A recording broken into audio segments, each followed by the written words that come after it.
Pata Seca, a black slave, was compelled to father over 200 children for his master. In January 1808, the inflow of new African slaves to the USA and the Caribbean ceased permanently. Concurrently, the United States and the Caribbean witnessed a rapid expansion in cotton, sugarcane, and rice production, driven by the profitability of cultivating short staple cotton using the invention of the cotton gin. This economic shift established cotton's dominance in the Deep South, with slaves considered commodities crucial for lucrative cash crop production. As the slave trade ended and high mortality rates among slaves due to strenuous labor depleted their numbers, slaveholders faced a shortage.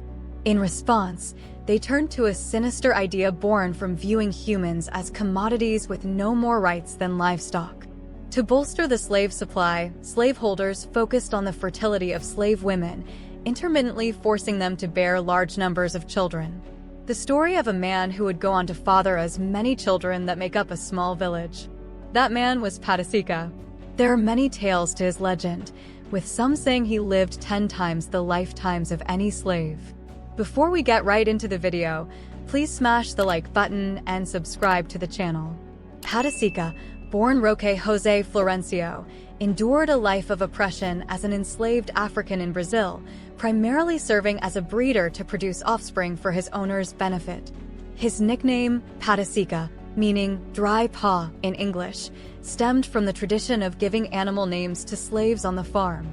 Standing at 2.18 meters with thin legs and large hands and feet, he was deemed ideal for the role due to superstitions linking tall men to the likelihood of fathering male children. Enslaved by farmer Francisco Datsuan Hibuno in São Carlos, São Paulo, Pata Seca's unique position involved delivering mail and caring for animals, avoiding fieldwork and slave quarters. Approximately 30% of the current population in Santa Eudoxia, São Carlos, traces their ancestry back to Pata Seca, who served as a breeder to enhance labor force genetics. Controlled by his owner's desires, Pata Seca's life included meticulous health checks, proper feeding, and being treated as livestock for breeding purposes. The exact number of women he slept with or the frequency of these encounters remains unknown. However, it is estimated that Pata Seca fathered over 200 children who inherited their father's enslaved status. Consequently, they too experienced lives of servitude, with some being sold for profit and others compelled to toil on their owners' plantations. The children of Pata Seca were treated very poorly and had to endure harsh conditions and unimaginable cruelty. They were often forced to work from a very young age, performing backbreaking labor on plantations or in households where they were owned. These children were not allowed to have a normal childhood and were stripped of their innocence. It was quite a haunting life and the complete opposite of Seca's experience, as he was given all he needed as long as he could produce more offspring. At the time, Pata Seca could barely tell which children were his, along with those of other breeders. These children endured both physical and emotional abuse at the hands of their masters and mistresses. Slave children were also subjected to dehumanizing practices.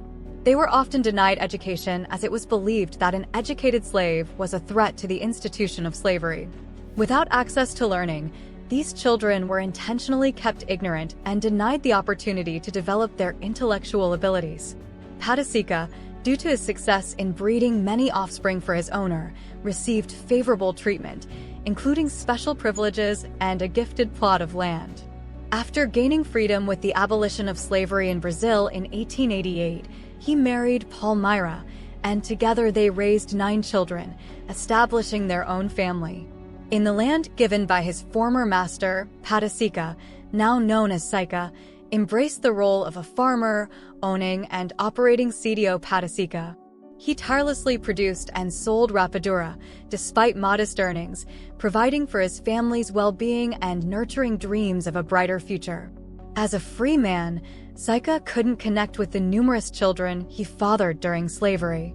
Lacking formal education and access to documentation, he faced challenges tracing his offspring, as records of children born into slavery were rarely kept, complicating his search. Pata Seca died on June 13, 1958, at the age of 130 years old. He died peacefully in his bed in Santa Eudoxia, São Carlos, São Paulo, Brazil. At the time of his death, he was surrounded by his family and friends who honored him with songs and prayers. Seca lived through many historical events and changes in Brazil. He witnessed the end of slavery in 1888, the proclamation of the Republic in 1889, the rise and fall of several presidents and dictator years, 2 world wars, and many social movements. Breeding slaves wasn't a choice driven by compassion, but a brutal mechanism to ensure a steady labor supply, perpetuating oppression. Despite Pata Seca's role revealing the harsh realities of slavery, his life took a positive turn after freedom. His legacy stands as a testament to strength and resilience amid history's darkest chapters. Don't forget to like, subscribe, and share to spread awareness about Black history. Thanks for watching.